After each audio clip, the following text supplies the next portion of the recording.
Alright, magandang umaga po sa inyong lahat mga kababayan. December 24 na po, bisperas po ng Kapaskuhan. Kaya ngayon pa lang binabati ko na kayo ng maligayang Pasko at manigong bagong taon. Yan. Alright, mabilisan lang to. It's si Dionisio Santiago, retired military general Dionisio Santiago ay sinupalpal po si dating Pangulong Rodrigo Duterte. Yan mga kababayan, kasi alam nyo, ito si dating Pangulong Rodrigo Duterte, sa kanyang mga panayam, sa kanyang mga statements sa social media at maging sa mga interview sa media, lagi niyang sinasabing pasimple. Pasimple lang, di naman talaga katulad ng iba na talagang nananabagan sa military na talagang bulgaran.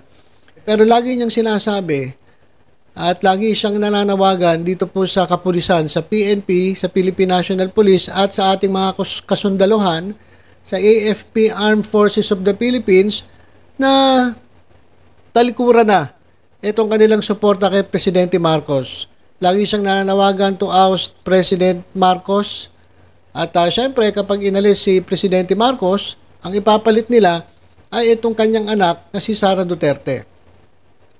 So yun po yung lagi natin naririnig, nakakasawa na nga paulit-ulit mga kababayan.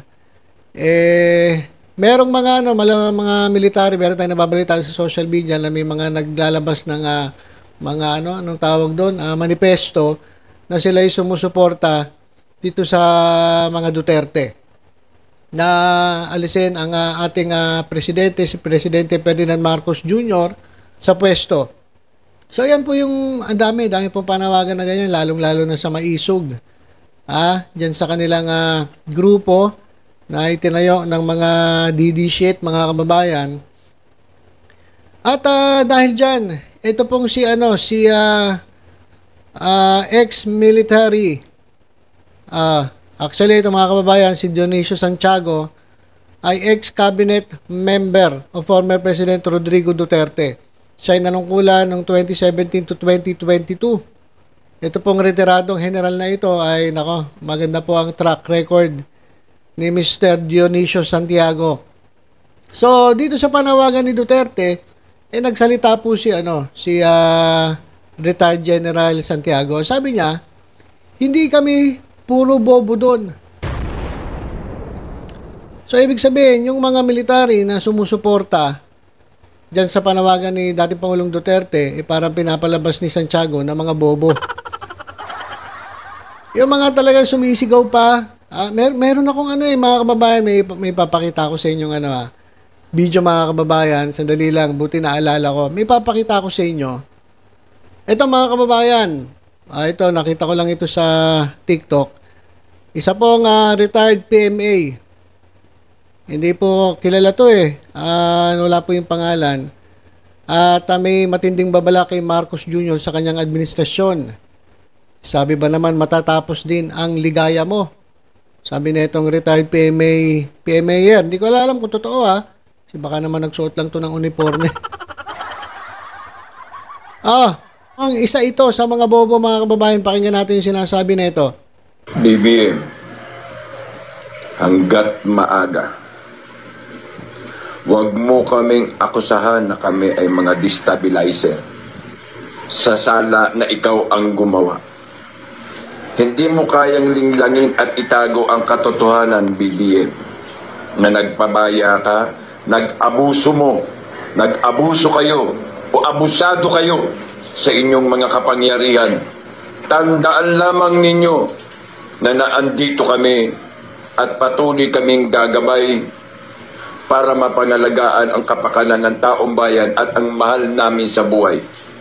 Pinaalalahanan lang namin kayo na hindi tulog ang taong bayan at nandito kami para malaman mo. Matatapos din ang ligaya mo. Okay, so yan mga kababayan, yung isang PMA retired o retired PMAer. Mga kababayan, hindi ko lang alam kung sino to Basta meron siyang babala kay Presidente Marcos. So ito malamang yung sinasabi ni General Santiago na bobo. Kasi sabi niya, hindi kami puro bobo doon. Speaking of the military. Bakit hindi sumusuporta si Santiago dyan sa panawagan ni Duterte? Kasi sabi niya, ano mapapala namin? Will it help the country kung madadamay pa kami sa gulo? Kung makikigulo ang military ay patay tayo. Sigurado ba tayo na pag military ang nag-take over, we can run the government better? Wala tayong assurance nun. Masyadong malaking gamble yun. Maghintay tayo ng eleksyon. Nadala na rin kami, nakialam kami ano nangyari sa bayan natin. May nangyari ba? Ganun din. Wala kayong magagawa sa military kapag sinabing constitutional mandate, ang susundan niyan is the commander-in-chief. Kung gusto mong sundan ka, mag-presidente ka ulit. Ay, di supalpal si Dati Pangulong Rodrigo Duterte. Kasi panawagan ka ng panawagan eh. Gusto mo sundin ka ng military. Yang sabi ni Dionisio Santiago, ang susundin lang nila ang mandato, ang constitutional mandate ng AFP ay sumunod sa Commander-in-Chief. Kasi siya ang halal ng bayan eh. Ngayon, kung gusto mo sundin ka, dyan sa pinagsasabi mo, magpresidente ka ulit. Hindi yung, eto kasi mga kababayan, masyado nagmamadali talaga eh. Ba't ba kasi kayo nagmamadali? Hintayin ninyo yung eleksyon, yung process, constitutional process. Ayan po yung talagang yung tinadhana dyan po sa batas. Kung gusto nyo alisin ng presidente, palitan, dyan po sa eleksyon. Hindi po yung kung mananawagan ka sa military, sa pulis, ito. Akala niya kasi itong mga military, itong mga pulis, porke tinaasan niya yung sweldo, magsusunuran na sa kanya. Hindi ganun yun. Saka hindi hindi nakakatulong sa bayan. Tama naman magugulo lang Kala niya ba napakadali ng transition government? Saka hindi naman yun ang gusto nila. Pag kunyari lang yan magte-take over military, pero ang ilalagay nila, syempre, vice-presidente. Sino ba vice-presidente? Yung anak niya. Nagmamadali kasi sila sa pwesto. Buti na lang meron tayong matatalino dyan po sa military. Na hindi basta-basta nadadala ng pasigaw-sigaw, ng mga utu-utu dyan, ng mga bobo dyan. Katulad na itong isa na to, na ewan ko kung sino to. Kaya sabi ni General Santiago, hintayin nyo na lang yung eleksyon. Malapit na. Magtiis-tiis na lang kayo. Hindi naman kami bobo. Para maabudol ninyo, mautunin nyo. So ayan mga kababayan, supalpal. Supalpal.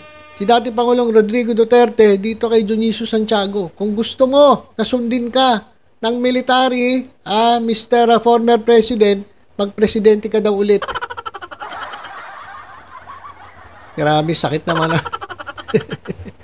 So ayan mga kababayan, totoo naman kasi, pag tinanggal yung presidente, kala nyo ba ganun-ganun lang yung kadali?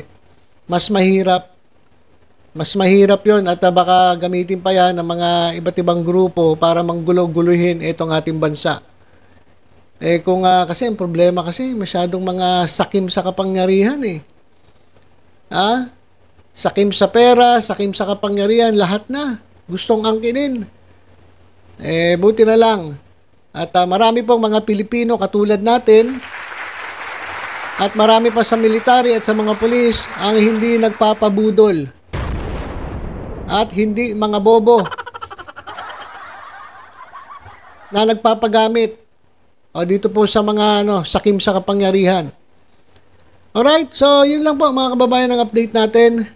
Muli, binabati ko po kayo ng maligayang Pasko at manigong bagong taon. Naway maging masaya ang ating pagdiriwang sa darating na Pasko at enjoy the rest of the day with your families and loved ones. Alright, God bless po. God bless everyone.